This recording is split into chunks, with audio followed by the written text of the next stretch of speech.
দিনই কেটে কি করব কি না করব কিছু বুঝতে পারতেছি না, কিছু ভাবতে পারতেছি না কি হবে। তুমি একটা পথ দেখাও দিনি মামু, কি করব। উপায় তো একটা আছে, কিন্তু রিস্ক নিতে হবে, খুব বড় সড়ো একটা রিস্ক, নাহলে জীবনে কিছু করা যাবে না। রিস্কটা না নিলে কিচ্ছু হবে না। अच्छा। তা রিক্স তো নেওয়া মামু, রিক্সটা কি রিক্স? এবার একটা সুন্দর দিকে একটা বড় সড়ো দান মারতে হবে, এমন দান মারতে হবে যাতে জীবনে সব হয়। তো দান মারা বলতে তো তোমার চুরি, চুরি ছাড়া তো তুমি কিছুই পারো না। আরে পাগল শোন, চুরি করতে গেলেও একটা প্রতিভা লাগে, সেটা সবাই পারে না।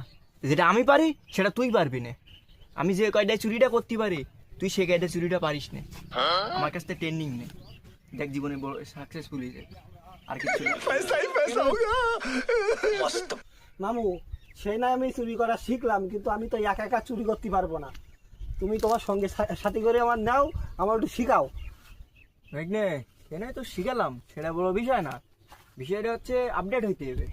আচ্ছা। চুরি চুরি ডাকাতি করতে হবে। হ্যাঁ মামু, একটাই দান মারবো, একটাই হবে। হ্যাঁ মামু, এই শেষবারের মতো বড় একটা দান মারো, যাতে আমিও চলতে পারি, তুমিও ভালোভাবে চলতে পারো।